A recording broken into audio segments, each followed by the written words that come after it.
उत्तर प्रदेश अनुसूचित जाति जनजाति पिछड़ा एवं अल्पसंख्यक माध्यमिक शिक्षक संघ का 11वां वार्षिक अधिवेशन एवं शैक्षिकी विचार गोष्ठी का आयोजन गोरखपुर में किया गया। इस मौके पर मुख्य अतिथि के रूप में काशी हिंदू विश्वविद्यालय वाराणसी प्रोफेसर डॉक्टर इंदु चौधरी, मुख्य वक्ता दिल्ली विश्वविद्यालय के प्रोफेसर डॉक्टर एन सचिन एवं अध्यक्षता अनुसूचित जाति जनजाति पिछड़ा एवं अल्पसंख्यक शिक्षक संघ के प्रांतीय अध्यक्ष राम प्रताप राम ने किया। कार्यक्रम का शुभारंभ बाबा साहेब के चित्र पर माल्यार्पण एवं पुष्प अर्पित कर किया। कार्यक्रम के दौरान वक्ताओं ने शिक्षा का वर्तमान स्वरूप, समाज और संगठन की भूमिका पर अपने अपने विचार रखे। शिक्षा के बाजारीकरण पर लोगों ने प्रतिक्रिया देते हुए कहा कि इसे बंद होनी चाहिए, साथ ही नई शिक्षा नीति में कुछ सुधार करने की आवश्यकता पर बल दिया गया। कार्यक्रम के दौरान अनेक वक्ताओं ने भी अपने अपने विचार को रखे। इस मौके पर मीडिया कर्मियों से बात करते हुए डॉक्टर इंदु चौधरी ने कहा कि नई शिक्षा नीति में कुछ सुधार की आवश्यकता है, जिस पर हम लोग सरकार से इसकी मांग करेंगे। आज मैं अपना परिचय पहले दे दूं। मैं राम प्रताप राम, प्रदेश अध्यक्ष उत्तर प्रदेश अनुसूचित जाति जनजाति पिछड़ा एवं अल्पसंख्यक माध्यमिक शिक्षक संघ। आज जो है उत्तर प्रदेश अनुसूचित जाति जनजाति पिछड़ा एवं अल्पसंख्यक माध्यमिक शिक्षक संघ का 11वां अधिवेशन एवं शैक्षिक विचार गोष्ठी रखा गया है। जो विचार गोष्ठी का जो विषय है, शिक्षा का वर्तमान स्वरूप, समाज और संगठन की भूमिका पर आज बात रखी जा रही है। मैं आपको कह दूं कि जब से देश में नई आर्थिक नीति 1991 और नई शिक्षा नीति लागू हुआ, तब से शिक्षा व्यवस्था पूरी तरह निजीकरण हाथ में चली गई है। पूरी पूंजीपतियों के हाथ में चली गई है। शिक्षा का बाजारीकरण हो गया है। तो आप ताज़ा उदाहरण देख रहे होंगे तो जो उत्तर प्रदेश में शिक्षकों के ऊपर जो हमले हो रहे हैं, जो जब से उत्तर प्रदेश माध्यमिक शिक्षा सेवा चयन बोर्ड अधिनियम 1982 समाप्त कर दिया गया, तब से पूरे शिक्षकों के ऊपर जो हमले हो रहे हैं, जो सेवा सुरक्षा हैं, जो सेवा शर्तें हैं, जो धाराएं थीं 12, 18, 21 पूरी तरह समाप्त कर दिया गया है। इसी कारण जो पूरे शिक्षकों के ऊपर जो है हमले हो रहे हैं। पूरे प्रदेश में एक सस्पेंशन का बहार आ चुकी है। तो इसी को लेकर के आज जो है हम लोग आज कार्यक्रम आयोजित किया गया है और हम सरकार से मांग करते हैं कि पुनः जो है हम लोग की जो सेवा सुरक्षा थी, जो धाराएं थी, धारा 12, धारा 18, धारा 21 को बहाल किया जाए, जिससे शिक्षकों की सेवा सुरक्षा सुरक्षित हो सके और शिक्षकों पर हमला न हो सके। वैसे सरकार ने पूरी तरह से जो है ये जो अधिनियम जो 1982 का अधिनियम हटा दिया है, लेकिन शिक्षक संगठन पूरी तरह तैयार है। जब तक कि अपनी सेवा सुरक्षा और सेवा शर्तें बहाल नहीं हो जाती है, तब तक पूरे प्रदेश में पूरे सभी संगठन मिल करके एक बड़ा मंच तैयार करके हम लोग आंदोलन करने के लिए तैयार हैं। क्या कहना चाहेंगे इस विचार गोष्ठी के दौरान? ये 11वां प्रांतीय सम्मेलन है अनुसूचित जाति जनजाति पिछड़ा अल्पसंख्यक माध्यमिक शिक्षक संघ का। इनकी जो डिमांड्स हैं उनको लेकर के भी ये मीटिंग और वार्षिक अधिवेशन है। तो यही कहूँगी कि देखिए, टीचर्स हैं, चाहे प्राइमरी के टीचर हों, चाहे माध्यमिक के हों, चाहे यूनिवर्सिटी के टीचर्स हों, हम सबकी चिंता का विषय केवल शिक्षा रहता है। और अगर नई शिक्षा नीति में कुछ खामियां हैं तो उनको निश्चित रूप से उसको दूर किया जाना चाहिए। और इस माध्यमिक शिक्षक संघ के माध्यम से जो इनका आज कहा कि नई शिक्षा नीति में खामियां हैं, क्या खामियां हैं? जी, खामियां बहुत सारी, क्योंकि हम भी उसी एनईपी को लागू हमारे यहाँ भी विश्वविद्यालय में किया गया है। तो जिस प्रकार से दिखाया जा रहा है कि वो कौशल परक है, रोज़गार परक है, तो पहले बेस मजबूत करेंगे तब तो आप रोज़गार की तरफ बढ़ेंगे। यहाँ बेस ही नहीं मजबूत है, उसको रोज़गार परक किया जा रहा है। छात्रों को बहुत सारा ऐसा जो ऑप्शन दिया जा रहा है, जो कि छात्र इंटरमीडिएट पढ़ करके जब आप ग्रेजुएशन लेवल तक आते हैं तो आपका इतना मानसिक विकास नहीं हुआ होता है कि आप जो डिसिप्लिन है उसमें आप चुनाव कर सकें। तो जो पहले पैटर्न चल रहा था वो पैटर्न हमें लगता है कि बेटर है। हम उम्मीद करते हैं कि अगर कुछ संशोधन हो जाएगा तो नई शिक्षा नीति के भी परिणाम बेहतर होंगे। जैसे कि शिक्षा में बाजारीकरण हो रहा है, तो उस पर क्या कहना चाहते हैं? देखिए, बाजारीकरण तो हो ही रहा है, प्राइवेटाइजेशन भी हो रहा है। जो इसका शिक्षा का जो हम लोगों का फीस स्ट्रक्चर है उसको भी बढ़ाया गया है। तो ये कहीं ना कहीं शिक्षा के ऊपर तो एक बहुत बड़ा, एक तरीके से कहिए, ब्लेम भी हो रहा है कि आप कैसे जो है प्रमोट करोगे शिक्षा को। अगर आपने शिक्षा को ही कंट्रोल कर दिया, बच्चे पढ़ने ही नहीं पाएंगे, तो देश का विकास आप किस आधार पे करना चाहते हैं? आपने नारा दिया सबका साथ सबका विकास, तो किस आधार पे आप सबका साथ लेके चल रहे हैं जब शिक्षा को ही कमज़ोर कर दे रहे हैं, जो कि सब चीज़ का धुरी होती है, बेस होता है, नींव होती है। अगर नींव को ही कमज़ोर कर देंगे तो इमारत कैसे आप मजबूत बना पाएंगे? क्या मांग करना चाहते हैं? मांग तो जो इनका मांग पत्र है वो तो अब आपका कार्यक्रम है कि अनुसूचित जाति जनजाति पिछड़ा अल्पसंख्यक माध्यमिक शिक्षक संघ का जो डिमांड्स हैं वो डिमांड्स ये लोग रख रहे हैं। हमारी व्यक्तिगत कोई मांग नहीं है, हम तो इनका समर्थन के लिए आपके बीच में है कि जो जो आप लोगों ने डिमांड्स की है कि 15 दिन के अंदर जो भी है इनकी नई शिक्षा नीति को लेकर के भी और तमाम जो रिक्त पद हैं इनके और 15 जो भी बोर्ड से जो चयनित टीचर्स होते हैं उनको 15 दिन के अंदर कार्यभार ग्रहण करवा दिया, क्योंकि बहुत सारे टीचर्स को ज्वाइन नहीं करने दिया जाता है। ऐसी तमाम समस्याएं आती हैं। पेंशन की स्कीम्स को लेकर के आता है तो सरकार जब भी चुनाव आता है तो लोग झुंझुना थमा देते हैं, ओपीएस का नारा लगाते हैं, वोट ले जाते हैं, लेकिन एक्चुअली काम नहीं करते हैं। तो जो डिमांड्स आपकी है हम समर्थन में हैं इनकी डिमांड्स आप इनसे ले सकते हैं। तमाम स्वरूप है जिस पे प्रश्न लगा क्या है सर, किसका विरोध है? शिक्षा एक अधिकार है या शिक्षा एक बाजार का उत्पन्न है, इसी के बारे में हम लोगों को सोचना चाहिए।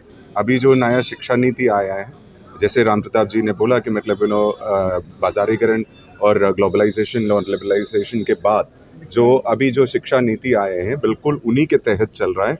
बाबा साहेब अम्बेडकर ने मतलब एक ऑलमोस्ट 100 साल पहले जब लेबर यूनियंस के साथ जब एजुकेशन के बारे में काम किया था और उसके बाद जब संविधान बना था तब जो मांगे रखे थे, तब जो शर्तें रखे थे, वो दोबारा मांगने में हम लोग मजबूर हो रहे हैं। उसका मतलब है जो इस देश की सरकार जो है अपने वादों से मतलब निकल के बाहर आए हैं और मतलब वो निभा नहीं रहा है। और शिक्षा आज बाज़ार का एक उत्पन्न बना है, उसमें शिक्षकों को मतलब शिक्षा लेने वाले बच्चों को ये सबको प्रॉब्लम हो रहा है।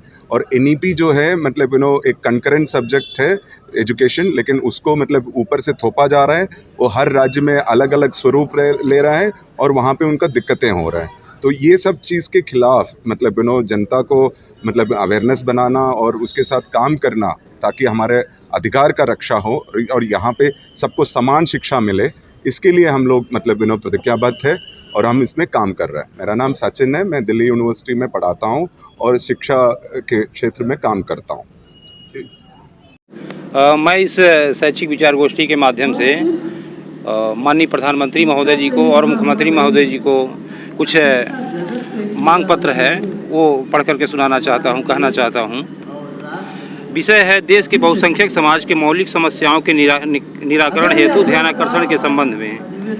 महोदय, सादर अवगत कराना है कि आपके नेतृत्व में देश प्रदेश निरंतर विकसित राष्ट्र के संकल्पना को मूर्त रूप प्रदान करने की दिशा में अग्रसर है।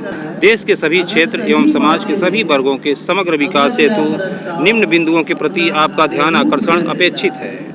पहला, वर्तमान में प्रचलित व्यवस्था के अंतर्गत बाह्य सेवा प्रदाता संस्था आउटसोर्सिंग एजेंसी के माध्यम से सेवाएं लिए जाने का प्रावधान केंद्र व राज्य सरकार द्वारा किया गया है, जिनके तहत पूरे देश में लगभग 10 करोड़ तथा प्रदेश में लगभग 50 लाख आउटसोर्सिंग कर्मचारी नियोजित हैं। आउटसोर्सिंग कर्मचारी के सेवा अवधि, सेवा सुरक्षा, सेवा के सुनिश्चितता की कोई गारंटी नहीं है तथा इन कर्मचारियों को सामाजिक सुरक्षा तथा श्रम सुधार कानून का कोई लाभ दे नहीं है।